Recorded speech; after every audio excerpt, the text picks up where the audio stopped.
Hey guys, my name is Josh and welcome to Gunpla Showcase Episode 2, a series where you can submit and feature your Gunpla. Today I'm very excited to show you guys 5 really cool builds from 5 really cool builders. I really love editing this episode and I do think you guys would like it too. So without further ado, let's begin.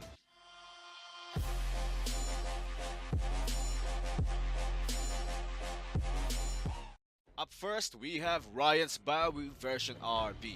The kit he used is the Re 100 Baowu and his custom LEDs. And my first impression was that this kit looks like a Baowu remastered. And if Bandai ever makes a remastered version, I really want it to look like this. And despite it being just a normal Baowu that's painted, the color theme here is perfect. The subtle purple shade for the main outer armor with a camouflage theme really does make this look military and hardened compared to its original red color.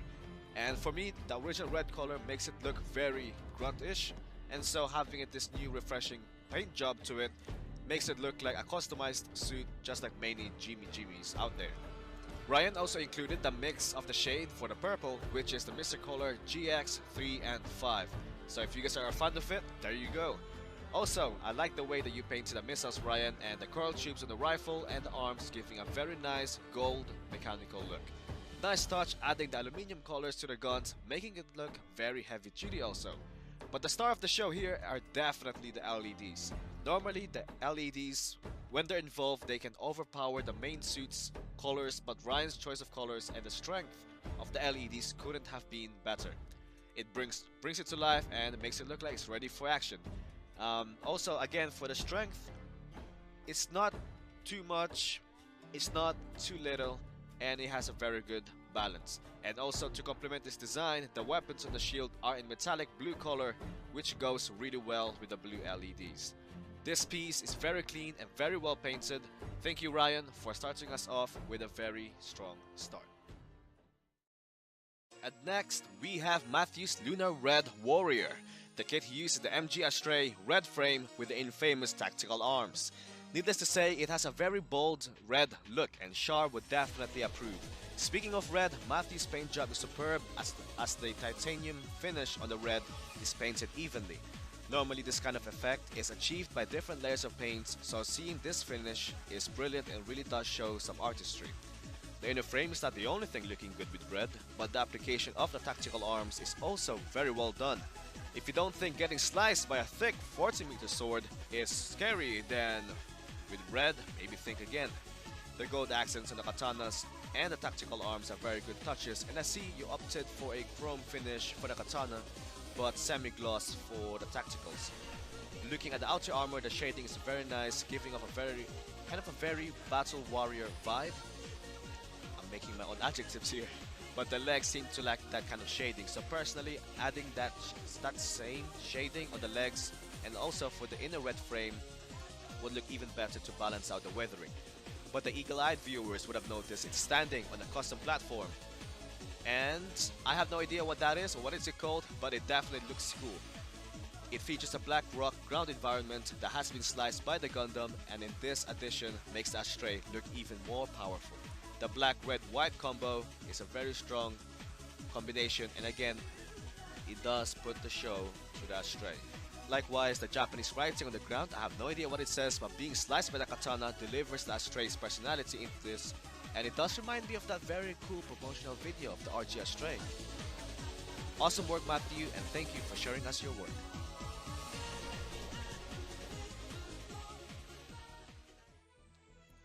Coming up next, we have Tanapum's Astaroth Renacimento version Chrome. If you have been a Gunpla fan or a Gunpla member on some Facebook groups, you could have seen his work already, so if you haven't, this is your chance.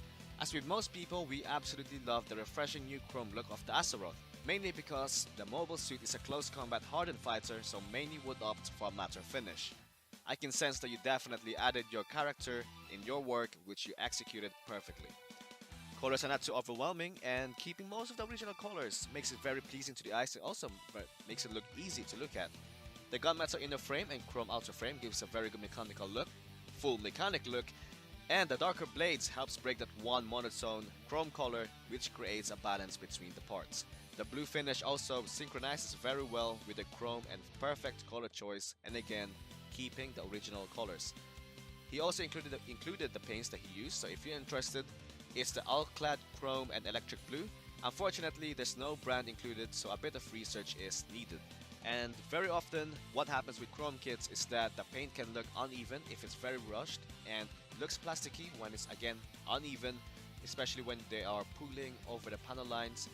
But this one definitely gives off a very patient build, and the metallic look was done perfectly. Amazing execution and excellent balance with elegance and sheer mechanical power. Keep it up, Tanapum, and looking forward for your next work. At number 4, we have Kirin Han's Gumajitsu. The kit used is the perfect grade Banshee and is custom-made diorama. The sheer scale alone gives off a very powerful atmosphere, but before the Gundam, let's look at the environment. The houses are well textured and painted nicely, and the placements of the greens is in complete harmony. Diorama should really only take 1 second to understand or interpret its ideas to the reader, and it did just that. This is a very good example of one that has true balance between the Gundam and its environment. Now looking at the Gundam, some parts are in destroy mode and some aren't, like the head and the knees, which gives it a more humanoid appearance. The painting on the cycle frame with the white, pink and red spectrum gives it an activated look, which in turns makes the Gundam look alive. The custom horns replacing the V-fins suits the Japanese shogun-like theme, and the purple with the golden horns gives it a brilliant sinister vibe. The burgundy type color in the frame helps illustrate that sense of power surging through the Gundam and does give me a Transam vibe. Now I don't know whether this is a reference of something, but if it is, then it definitely hits it, and even if it doesn't, it still is a beast.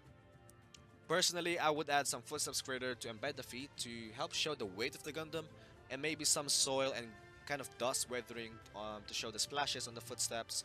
But nonetheless, I can't find anything wrong here. It simply is a very powerful piece.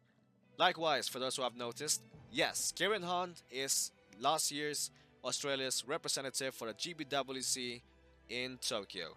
To know more about Kirin Han's Gunpla, I do urge you to watch GBWC on YouTube, and there's English and Japanese dub versions, and so you're definitely going to enjoy.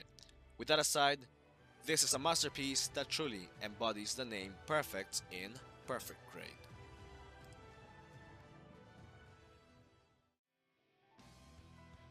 Last but not least, we have Zack's 00 XN Riser. The kit used here is the master grade XN 00 Riser, and yes, he is Zaku Aurelius. His work is a brilliant example of using the Gundam's original colors, and the 00's original colors, the blue, white, red design, is very iconic, so being tweaked into these custom colors makes it look fresh, new, and the Celestial Being has got their next crew member. He mentioned that he's not the biggest 00 fan, but regardless, I sense the patience and artistry with this piece. The custom blue-purple mix replacing the original blue is an excellent choice, which I personally prefer over the blue, as the blue kind of looks too mainstream. The change from the yellow to a brilliant orange for the chest vents, colors and V-fin makes the 00's colors more intense.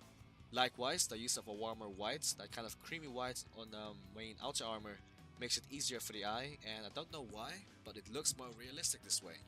The addition of the custom decals really does bring a real mecha look to this piece, and the matte finish on the paint is an excellent choice. I really love the fact that you kept close to the original colors, giving the 00 a new remastered look. Now I don't know what else to say, but this is simply and truly an amazing piece that fully captures the 00 Gundam. And there you have it, our 5 builders for this episode and their 5 amazing Gundams. Let us know in the comments below which one you like the most, and the winner will be announced on the next episode. If you want to be part of Gunpla Showcase and show off your Gunpla, simply follow the description. That's it for today, guys. Thank you for watching, and as always, I will see you on the next one.